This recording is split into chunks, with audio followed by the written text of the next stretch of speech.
Ever stared at a blank screen, knowing you should be working, but found yourself deep diving into cat videos instead?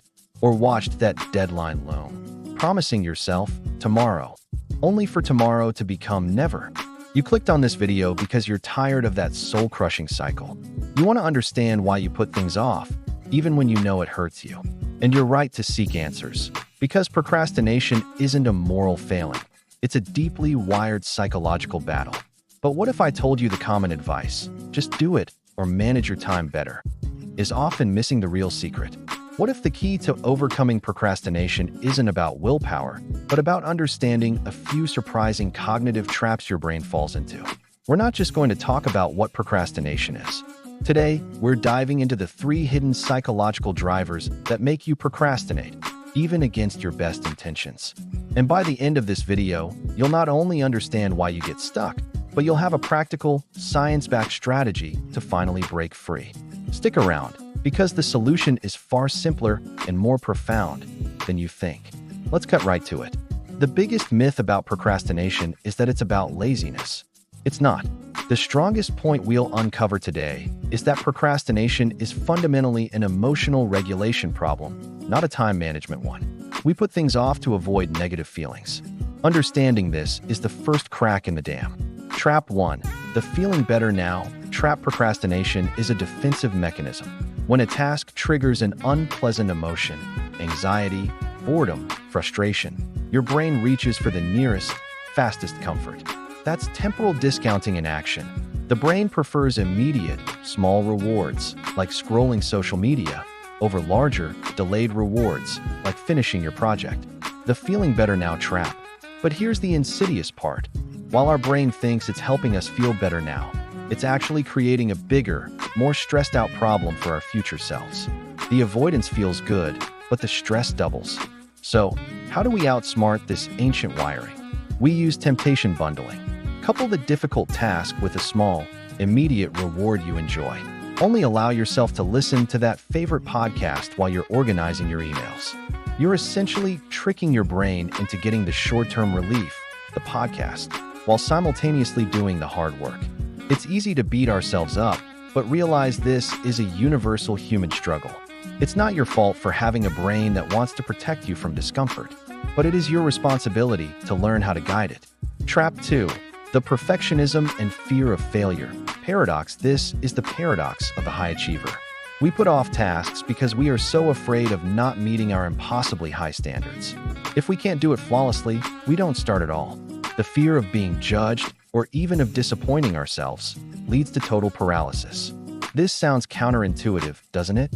The intense desire to do well leads us to do nothing. But what if the secret to doing great work is actually to give yourself explicit permission to do terrible work first? The solution here is the ugly first draft. When you sit down, your only goal is to produce something, anything, no matter how sloppy. Lower the activation energy. The goal isn't to be perfect. The goal is simply to start the momentum. Once you have a lump of clay, you can mold it. You can't mold air. I remember one time I spent 3 hours organizing my desktop and making sure my pens were perfectly aligned rather than writing a simple email because I wanted the email to be just right. Sound familiar? Empowering.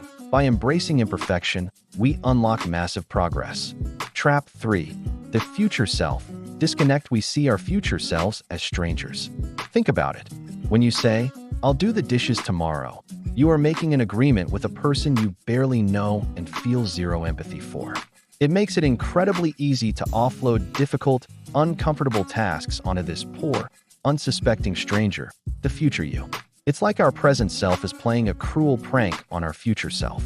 But what if there was a simple way to bridge that gap? To make future you feel more real, more connected, and less like a stranger you can dump your problems on? You need to create psychological contracts. Before you leave your workspace for the day, spend 2 minutes setting up the next thing. Lay out your gym clothes. Open the document to the exact line you need to edit. You are literally being kind to your future self by removing the friction of starting.